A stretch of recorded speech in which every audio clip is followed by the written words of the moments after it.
आंतरराष्ट्रीय स्वरूपाचा विषय आहे. तसाच तो प्रादेशिक स्वरूपाचा देखील विषय आहे. परंतु त्याचे मोठे परिणाम हे भारतावरती देखील होणार आहेत, असा हा विषय आहे. आणि जो सध्या संपूर्ण जगामध्ये गाजतो आहे, तो म्हणजे इस्रायल आणि पॅलेस्टाईन यांच्यामध्ये सध्या जो संघर्ष चालू आहे आणि ज्याच्या सातत्याने बातम्या ह्या सर्व म्हणजे प्रिंट मीडियामधनं आणि इलेक्ट्रॉनिक मीडियामधनं सातत्याने झळकत असतात आणि ज्याच्यावरती खूप मोठ्या प्रमाणावरती सोशल मीडियावरती देखील बऱ्यापैकी ओपिनियन्स देखील आपण एक्सप्रेस होताना बघतो आहोत. हा विषय एवढा महत्त्वाचा का आहे? म्हणजे हा जरी गल्फ म्हणजे आखातामध्ये होणारा हा संघर्ष असला, तरी आज संपूर्ण जगाचं लक्ष या संघर्षाकडे आहे. कारण हा जो संघर्ष आहे जो 10 मेला सुरू झालाय, म्हणजे आता सध्याचा जो संघर्ष आहे, जो 10 मेला सुरू झालेला आहे. कारण या संघर्षामध्ये अशा स्वरूपाचं पोटेन्शियल आहे, की ज्याच्यातनं एक अत्यंत मोठं युद्ध हे घडू शकतं.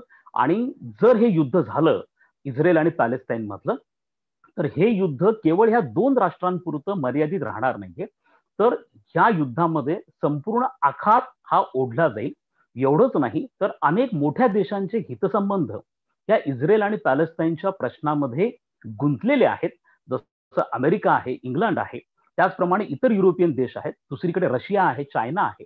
त्यामुळे ह्या अनेक महासत्ता आहेत ज्या गल्फच्या आखाताच्या बाहेरच्या आहेत, परंतु त्यांचे हितसंबंध या प्रश्नामध्ये मोठ्या प्रमाणावरती गुंतलेले असल्यामुळे या युद्धाचं स्वरूप हे व्यापक असणार आहे. त्याचप्रमाणे आता जे युद्ध होणार आहे, कारण यापूर्वी इस्रायल आणि पॅलेस्टाईनमध्ये 3 युद्ध झालेली आहेत आणि हे युद्ध ते तिन्ही युद्ध पारंपरिक स्वरूपाची होती. त्यावेळेला इस्रायलकडे न्यूक्लिअर वेपन्स किंवा अण्वस्त्र किंवा केमिकल वेपन्स नव्हते. परंतु आता जर युद्ध झालं तर हे पारंपरिक असेलच असंही सांगता येत नाही. कारण आज इस्रायलकडे न्यूक्लिअर वेपन्स आहेत, केमिकल वेपन्स आहेत आणि इस्रायलचं एकूणच लष्करी सामर्थ्य हे इतकं प्रचंड आहे. तर याचे परिणाम काय होतील हे सांगणं खूप अवघड आहे.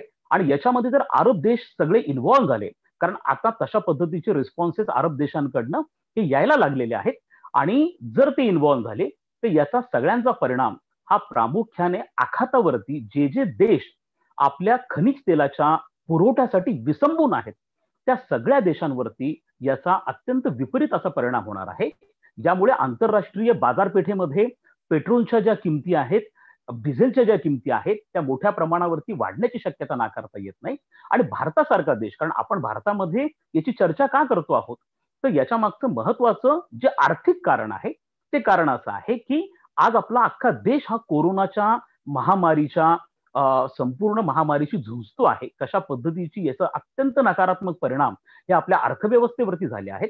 आणि अशा परिस्थितीमध्ये जर हे युद्ध झालं आणि तेलाच्या किमती पुन्हा एकदा भडकल्या, तर त्याच्यामधनं मोठा परिणाम हा इथल्या सामान्य नागरिकांवरती होणार आहे. तशाच पद्धतीने हा परिणाम आखातामधल्या सामान्य नागरिकांवरती होणार आहे.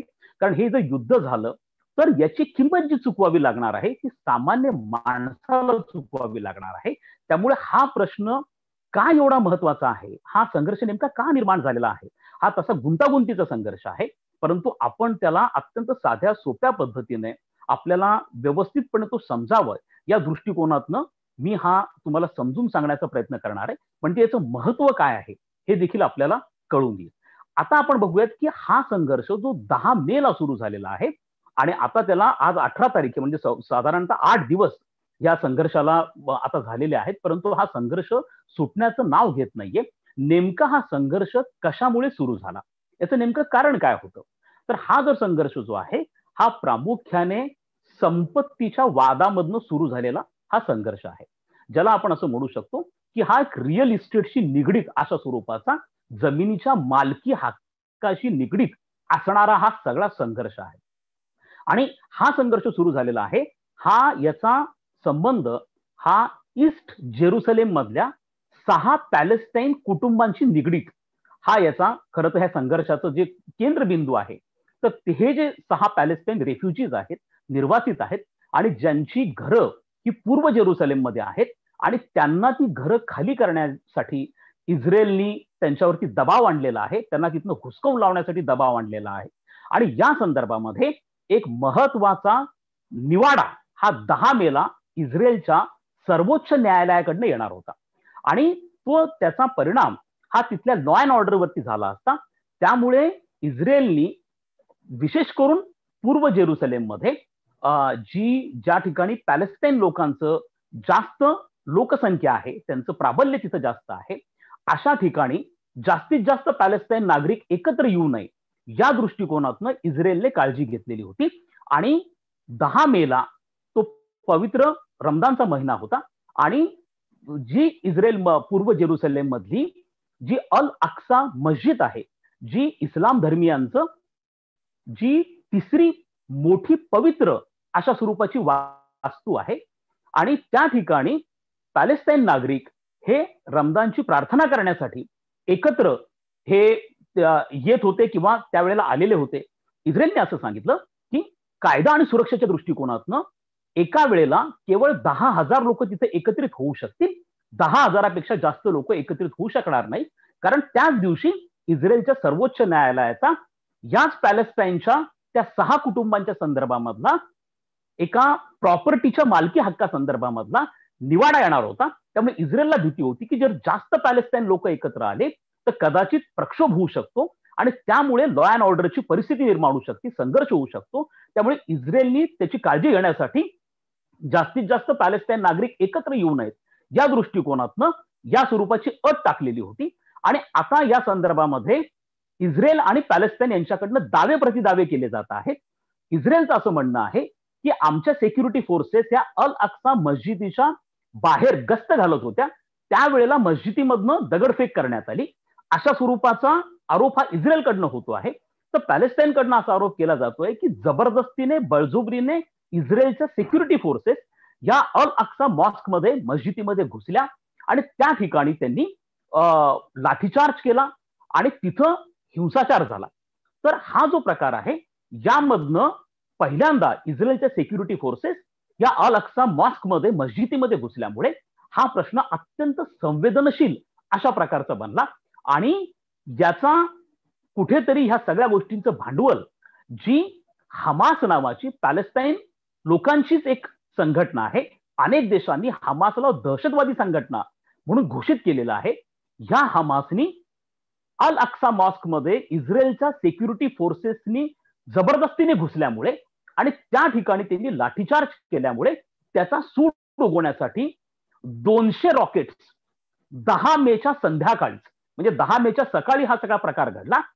अल अक्सा मॉस्क मध्ये इस्रायलच्या फोर्सेस जाणं आणि संध्याकाळी हमासने 200 रॉकेट्स हे इस्रायलवरती फायर केले आणि त्या रॉकेटमध्ये इस्रायलमधले पण काही सिव्हिलियन्स मारले गेले, ज्याच्यामध्ये भारतातल्या केरळची एक नर्स देखील त्याच्यामध्ये मृत्युमुखी पडली.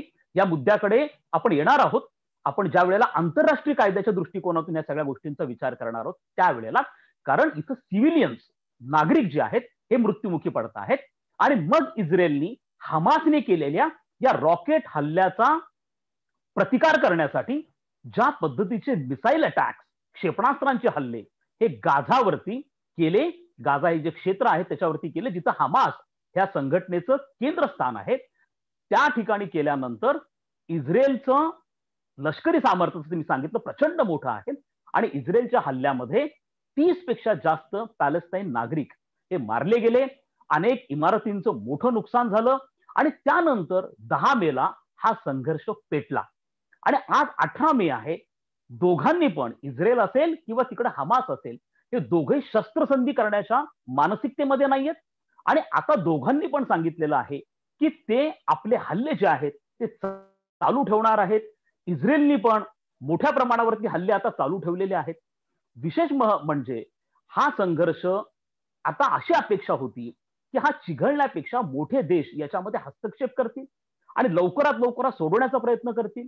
युनायटेड नेशन सारखी आंतरराष्ट्रीय संघटना यामध्ये हस्तक्षेप करेल, परंतु 8 दिवस झालेले आहे असं काहीही घडलेलं नाहीये. याच्या विपरीत गोष्ट घडलेली आहे ती म्हणजे हा संघर्ष सोडवण्यापेक्षा आंतरराष्ट्रीय समुदाय, विशेष करून मोठे देश इस्रायल आणि पॅलेस्टाईनच्या प्रश्नावरती त्यांच्यामध्ये फूट पडलेली आपण दिसून येते, ध्रुवीकरण झालेलं दिसून येतं आणि 25 पेक्षा जास्त देश हे इस्रायलच्या पाठीशी उभे आहेत आणि त्यांनी सांगितलंय की इस्रायलला राईट टू सेल्फ डिफेन्स म्हणजे आत्मरक्षणाचा अधिकार हा युनायटेड नेशनच्या मॅन्डेटमध्येच हा आहे, आर्टिकल 51 मध्येच त्याचा रेफरन्स देण्यात आलेला आहे की आत्मरक्षणासाठी एखादा देश अशा स्वरूपाची कृत्य हे करू शकतो. त्यामुळे राईट टू सेल्फ डिफेन्स ला युनायटेड नेशन्सची पण मान्यता आहे. त्यामुळे आम्ही इस्रायलचा हा हक्क मान्य करतो आणि त्यामुळे इस्रायलला एक पद्धतीचं बळ प्राप्त झालेलं आहे. आणि आता इस्रायलच्या सिक्युरिटी फोर्सेसनी अशा प्रकारची तयारी केली की कोणत्या क्षणी ते गाझामध्ये लष्करी हस्तक्षेप करू शकतात आणि त्यांचा लष्करी हस्तक्षेप झाला तर हे युद्ध पेटणार आणि मग त्याचा जो वणवा आहे हा अख्ख्या आखातामध्ये पसरायला वेळ लागणार नाही. दुसरीकडे अरब देशांनी विशेष करून तुर्कस्तान असेल, त्याचप्रमाणे जॉर्डन सारखा देश असेल, इजिप्त असेल आणि आता सौदी अरेबिया देखील आहे, यांनी देखील पॅलेस्टाईनला आपलं समर्थन जे आहे ते एक पद्धतीने उघडपणे दिलेलं आहे.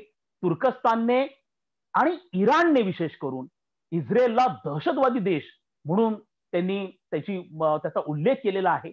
पाकिस्तानने देखील आता याला पॅलेस्टाईनला समर्थन द्यायला आणि इस्रायलचा विरोध करायला सुरुवात केलेली आहे.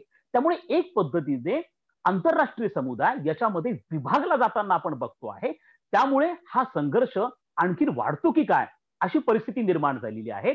युनायटेड नेशनच्या सिक्युरिटी काउन्सिलमध्ये या संदर्भामध्ये जेव्हा चर्चा झाली त्यावेळेला ही चर्चा अत्यंत व्हायलंट अशा प्रकारची झाली. तिथे फूट पडल्यासारखं वातावरण होतं.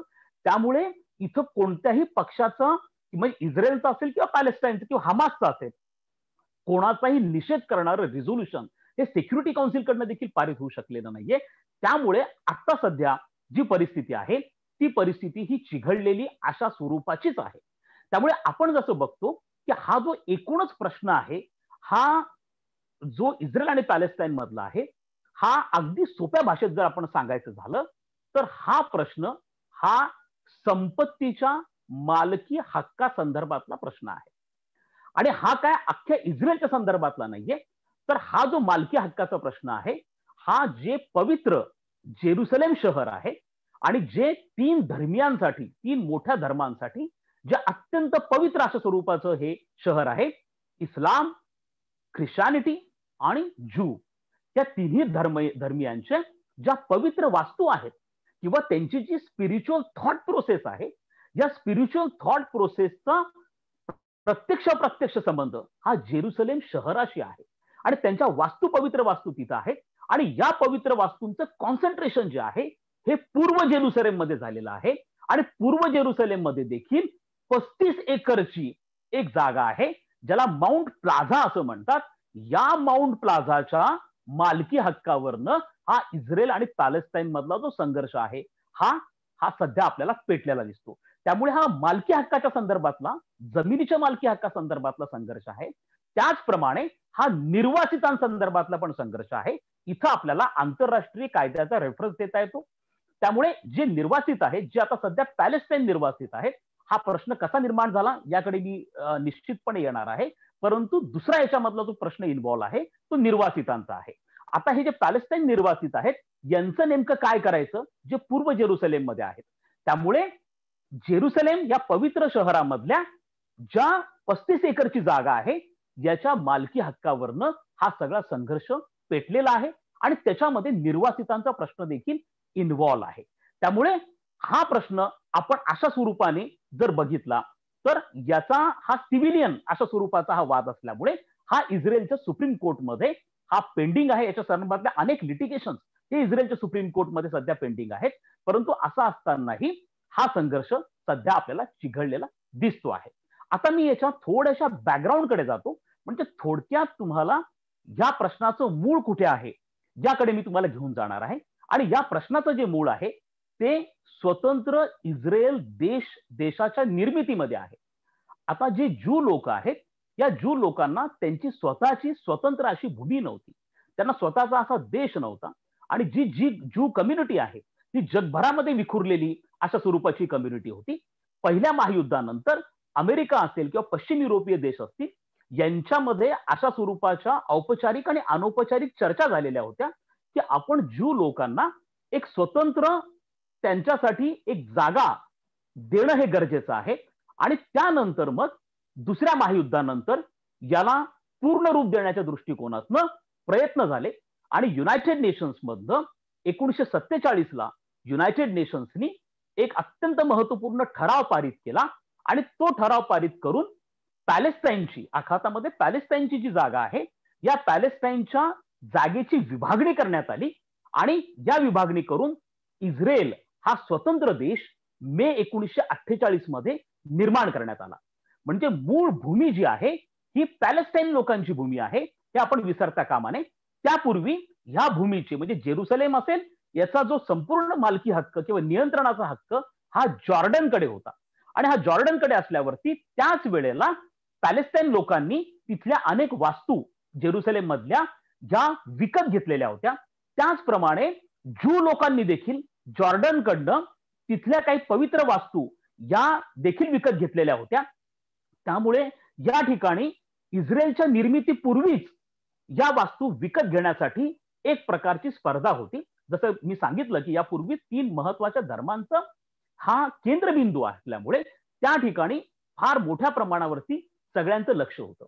आता ज्या वेळेला इस्रायलची निर्मिती करण्यात आली त्यावेळेला स्वाभाविकपणे पॅलेस्टाईन असेल किंवा इतर अरब देश जे आहेत हे याच्यावरती नाखुश होते, नाराज होते, कारण त्यांना पॅलेस्टाईनची भूमी ही त्यांना देण्यात आलेली होती. त्यामुळे त्यांनी स्वतंत्र इस्रायलच्या निर्मितीला मान्यता देण्यासाठी नकार दिला.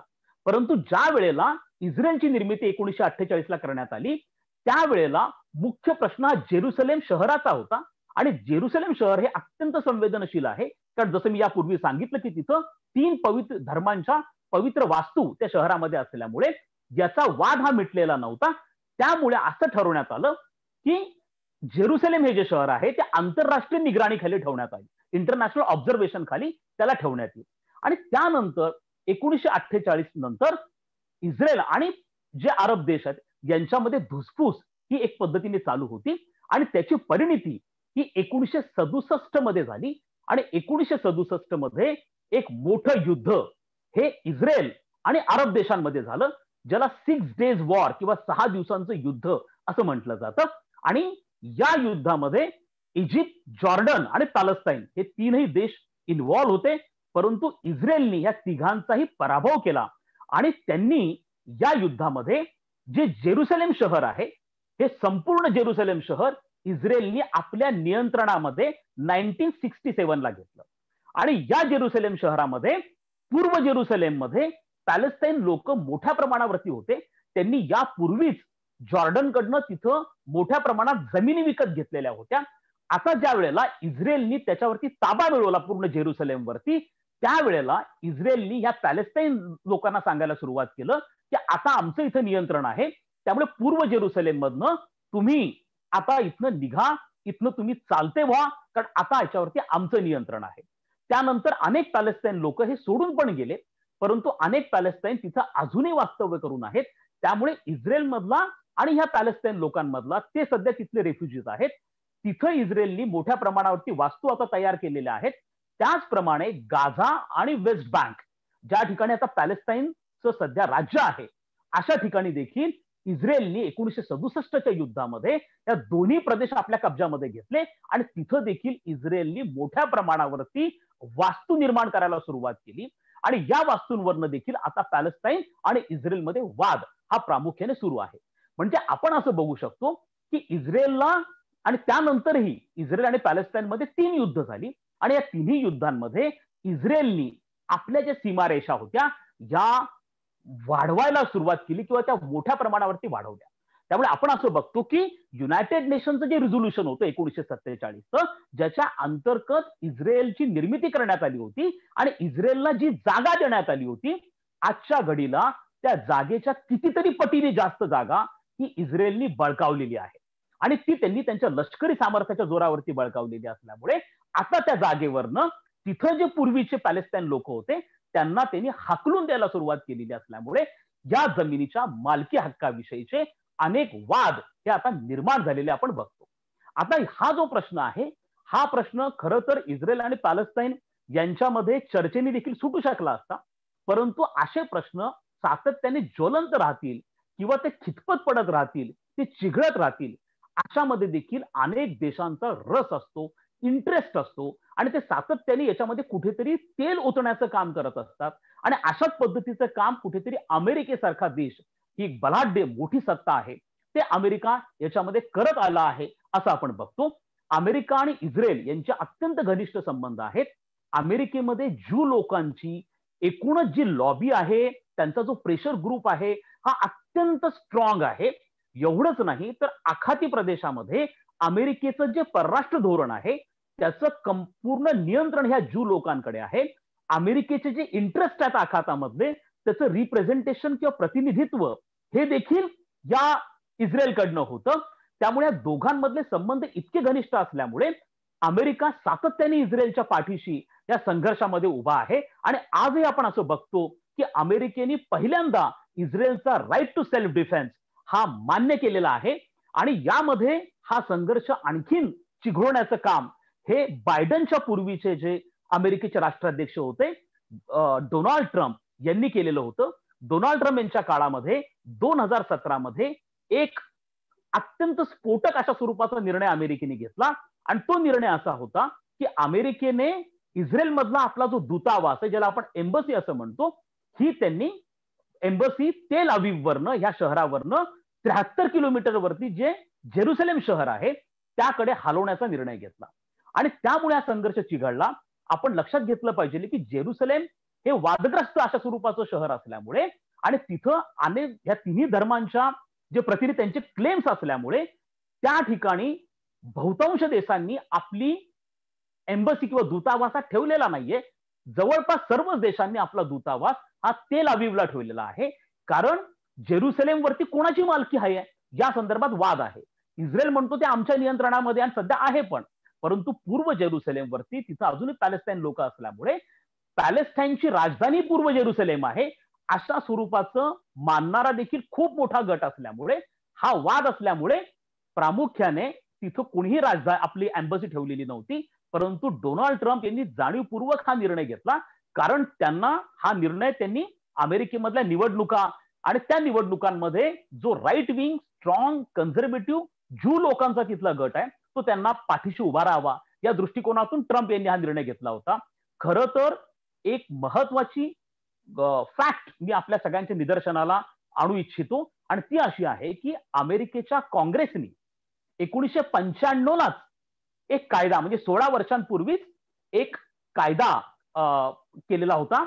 आणि हा 1995ला हा कायदा झालेला होता. साधारणतः 25 वर्ष ह्या गोष्टीला आता झालेले आहेत. आणि या कायद्यानुसार अमेरिकेचा जो दूतावास आहे इस्रायल मधला तो जेरुसलेम असावा अशा स्वरूपाचा हा कायदा होता. परंतु त्यानंतर बिल क्लिंटन असेल, जॉर्ज बुश असेल किंवा बराक ओबामा जे अमेरिकेचे राष्ट्राध्यक्ष होते, या तिघांनी देखील या कायद्याची अंमलबजावणी केली नाही. कारण याचं स्वरूप अत्यंत स्फोटक होतं. कारण असं झालं असतं तर हा संघर्ष परत पेटला असता. परंतु डोनाल्ड ट्रम्प यांनी जाणीवपूर्वक तो निर्णय घेतला आणि 1917 नंतर हा संघर्ष पुन्हा एकदा पेटलेला होता. आणि आता आपण असं बघतो की पुन्हा याच्यामध्ये एक पद्धतीची ठिणगी पडलेली आहे आणि दोन्ही देश आता पूर्णपणे युद्धाच्या अगदी सीमेवरती आहेत आणि कोणत्या क्षणी ठिणगी पडू शकते. ज्या वेळेला आपण आंतरराष्ट्रीय कायद्याच्या दृष्टिकोनातनं या संपूर्ण प्रकरणाचा विचार करतो त्यावेळेला आपल्याला बघावं लागतं की यामध्ये अनेक आंतरराष्ट्रीय कायदे आणि त्या संदर्भातले रिझोल्युशन यांची इन्व्हॉल्वमेंट आहे. सगळ्यात महत्वाचं म्हणजे यामध्ये इंटरनॅशनल ह्युमॅनिटेरियन लॉ ज्याला आंतरराष्ट्रीय मानवतावादी कायदा आपण असं म्हणतो, या कायद्याचं सगळ्यात मोठी इन्व्हॉल्वमेंट आहे. आणि आजच्या घडीला आपल्याला असं बघावं लागेल की इस्रायल आणि पॅलेस्टाईन या दोघांकडनं देखील आंतरराष्ट्रीय मानवतावादी कायद्याचं उल्लंघन होत आहे. कारण या कायद्यानुसार कोणत्याही संघर्षांमध्ये सिव्हिलियन्सला टार्गेट केलं नाही पाहिजे, परंतु इस्रायल आणि पॅलेस्टाईनच्या संघर्षामध्ये निष्पाप नागरिक हे मारले जात आहेत. ज्या वेळेला हमासकडनं इस्रायलवरती अटॅक केला त्यावेळेला जे सिव्हिलियन्स मेले, जसा मी उल्लेख केला की ज्यामध्ये आपल्याकडची भारताची एक नागरिक केरळामधली एक नर्स देखील त्याच्यामध्ये मृत्युमुखी पडली.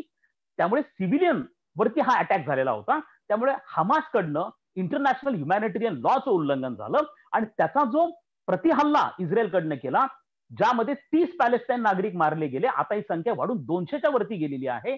यामध्ये 10 पेक्षा जास्त लहान मुलं देखील मारली गेलेली आहेत. त्यामुळे इस्रायलकडनं देखील आंतरराष्ट्रीय मानवतावादी कायद्याचं उल्लंघन झालं आहे.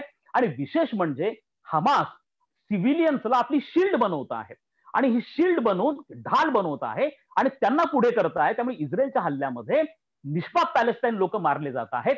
हा देखील आंतरराष्ट्रीय मानवतावादी कायद्याचं हे उल्लंघन आहे. इस्रायलकडनं देखील डिस्प्रपोर्शनेट फोर्स ही यूज केली जाते आहे. डिस्प्रपोर्शनेट फोर्स म्हणजे आपण ज्याला अतिरेकी सामर्थ्याचा वापर केला जातो आहे.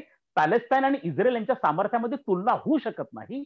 इस्रायलचं लष्करी सामर्थ्य पॅलेस्टाईनच्या कितीतरी पटीने जास्त आहे आणि इस्रायलची स्ट्रॅटेजी राहिलेली आहे की पॅलेस्टाईनला धमकवण्यासाठी, घाबरवण्यासाठी त्यांच्याकडनं मोठ्या प्रमाणावरती डिस्प्रपोर्शनेट फोर्सचा सातत्याने वापर केला जातो आणि त्यामुळे हा जो मुद्दा आहे हा देखील आंतरराष्ट्रीय मानवतावादी कायद्याचं उल्लंघन करणारा हा सगळ्यात महत्वाचा मुद्दा आहे.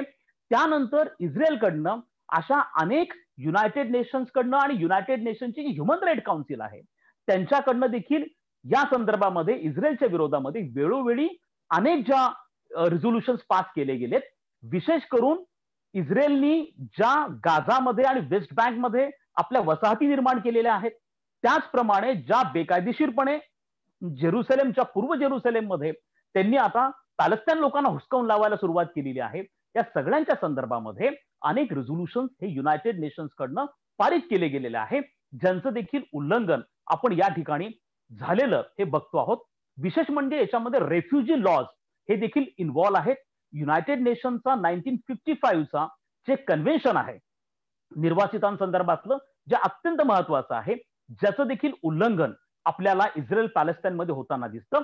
आज अनेक ठिकाणी ज्यामुळे पूर्वी जिथं पॅलेस्टाईनचं वर्चस्व होतं तिथं आता इस्रायलने ते नियंत्रणात घेतलेलं आहे, तिथं पॅलेस्टाईन लोक निर्वासित बनलेले आहेत. या निर्वासितांना कशा प्रकारची वागणूक, वर्तणूक दिली जावी या स्पष्ट नियम हे 1955च्या या संपूर्ण रिझोल्युशन मध्ये आहेत. परंतु इस्रायलकडनं त्याचं उल्लंघन होतं आहे आणि त्यांना फोर्सफुली इव्हिक्ट केलं जात आहे. त्यामुळे हा देखील आंतरराष्ट्रीय कायद्याचा एक उल्लंघनाचा एक अत्यंत महत्वाचा भाग आहे. त्यामुळे मला असं वाटतं की हा जो संघर्ष आहे याची अत्यंत मोठी किंमत हे सामान्य नागरिक, आखातामधले आणि विशेष करून पॅलेस्टाईनचे सामान्य नागरिक असतील किंवा इस्रायलमधले सामान्य नागरिक असतील, ही याची मोठी किंमत चुकवताना आपल्याला दिसत आहेत. आणि ज्या ज्या ठिकाणी सामान्य नागरिकांचं इन्व्हॉल्वमेंट येते त्या त्या ठिकाणी आंतरराष्ट्रीय कायद्याची इन्व्हॉल्वमेंट येते. तर कोणत्याही संघर्षामध्ये सामान्य नागरिकांवरती हल्ले करायचे नाही अशा स्पष्ट उल्लेख हे आंतरराष्ट्रीय कायद्यामध्ये असल्यामुळे आपण जेव्हा आंतरराष्ट्रीय कायद्याच्या दृष्टिकोनातून विचार करतो त्यावेळेला कोण बरोबर आहे आणि कोण चुकीचं आहे असं आपल्याला सध्याच्या घडीला सांगण्यापेक्षा जर आपण आंतरराष्ट्रीय कायद्याच्या दृष्टिकोनातून विचार केला तर आपल्याला इस्रायल आणि पॅलेस्टाईन या दोघांकडनं देखील चुका झालेल्या आहेत हे मान्य करावं लागतं. पॅलेस्टाईन म्हणण्यापेक्षा हमासकडनं आपण असं त्याला म्हणू, आणि हमासकडनं देखील कायद्याचं, आंतरराष्ट्रीय कायद्याचं उल्लंघन होत आहे, त्याचप्रमाणे इस्रायलकडनं देखील होत आहे. अशा वेळेला हा संघर्ष कायमस्वरूपी सोडवणं हे सध्या या घडीला खूप अवघड आहे. त्यासाठी तीव्र राजकीय इच्छाशक्तीची गरज आहे. त्याचप्रमाणे जे मोठे देश आहेत त्यांनी आपल्या हितसंबंधांचं राजकारण यामध्ये करणं हे पूर्णपणे जोपर्यंत ते थांबवत नाहीत तोपर्यंत हा प्रकार चालू राहणार आहे. त्यामुळे निदान हा संघर्ष चिघळू नये यासाठी देखील प्रयत्न होणं हे अत्यंत गरजेचं आहे. 2017 मध्ये ज्या वेळेला अमेरिकेने आपली एम्बसी किंवा दूतावास हा तेल अवीववरनं जेरुसलेमला हलवण्याचा निर्णय घेतलेला होता, तेव्हा युनायटेड नेशनच्या जनरल असेंब्लीमध्ये त्याच्या विरोधामध्ये रिझोल्युशन आणलं गेलं होतं आणि त्या रिझोल्युशन वरती 128 देशांनी स्वाक्षऱ्या केल्या होत्या आणि ट्रम्पच्या धोरणाचा निषेध केलेला होता, धिक्कार केलेला होता, विरोध केलेला होता आणि त्या रिझोल्युशन वरती भारताने देखील स्वाक्षरी केलेली होती.